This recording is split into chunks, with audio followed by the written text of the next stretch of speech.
On distingue deux parties dans cette lettre 86 des lettres persanes de Montesquieu.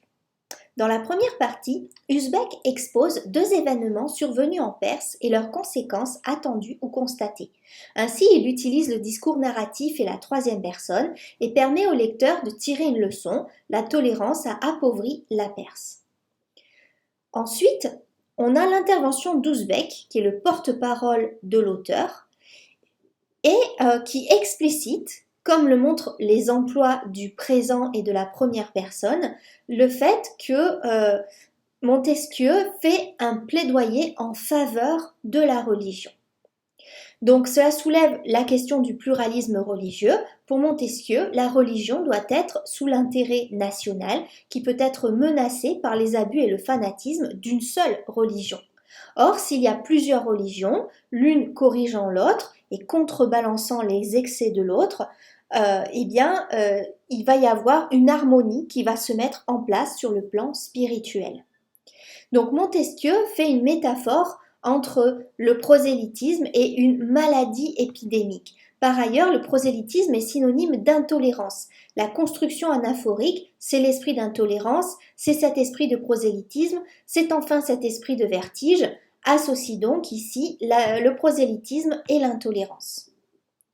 Montesquieu fait le parallèle entre les faits survenus en France et les faits survenus en Perse, puisque le but des lettres persanes, bien sûr, c'est d'utiliser l'orientalisme pour placer ailleurs des éléments qui vont faire miroir par rapport à ce qui se passe en France. Donc, par exemple, le dessein d'obliger tous les Arméniens de Perse de quitter le royaume pour toujours ou de se faire mahométan fait allusion à la révocation de l'édit de Nantes en 1685 par Louis XIV, qui est comparé à chasse au liman, et qui est l'aboutissement d'une politique de persécution et de répression des protestants, et notamment avec les dragonnades en 1680. Montesquieu fait porter au ministre la responsabilité de cette politique qui, selon les historiens, correspondait pourtant aux convictions personnelles du roi et à sa conception de la monarchie absolue. La France s'appauvrit d'au moins 200 000 protestants, industriels, artisans, commerçants, agriculteurs, qui émigrèrent alors en Prusse et en Hollande, ici les royaumes de l'Inde, voisins de la Perse. Les protestants reprirent les armes dans les Cévennes en 1702-1705 et les persécutions se prolongèrent au XVIIIe siècle. L'avant-dernier paragraphe fait évidemment allusion aux guerres de religion auxquelles avait mis fin l'édit de Nantes promulgué par Henri IV, peut être évoqué ici à travers la figure du grand Shah Abbas. Donc, on va voir maintenant la stratégie argumentative de Montesquieu. Donc, sa thèse est énoncée dans la phrase: s'il faut raisonner sans prévention, je ne sais, Mirza, s'il n'est pas bon que dans un État il y ait plusieurs religions. Elle est formée de manière atténuée comme une hypothèse que le locuteur s'emploie ensuite à justifier par une série de 8 arguments. Montesquieu affirme en fait qu'il est bon que dans un État il y ait plusieurs religions, puisque ça apporte de la tolérance et que la tolérance apporte l'harmonie qui est utile à l'État comme au peuple.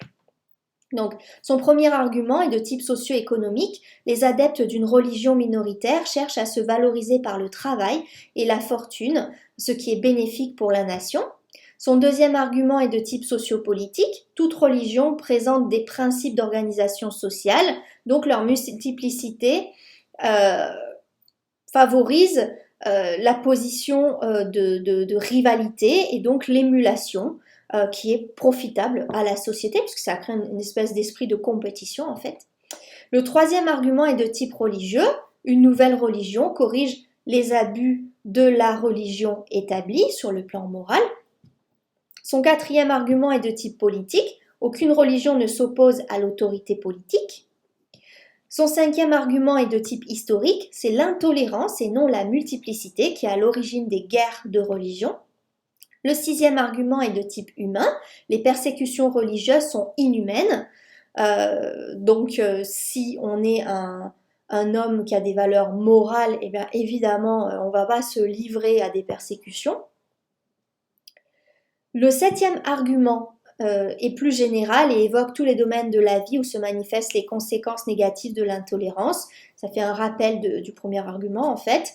Et le huitième et dernier argument est de type logique, puisque l'attitude d'une personne intolérante est montrée comme contradictoire. Donc une personne sensée, douée de raison, ne devrait jamais être intolérante, puisque l'intolérance, c'est une forme de folie. Donc Montesquieu se place essentiellement sur le terrain de la nation pour le bien de l'État.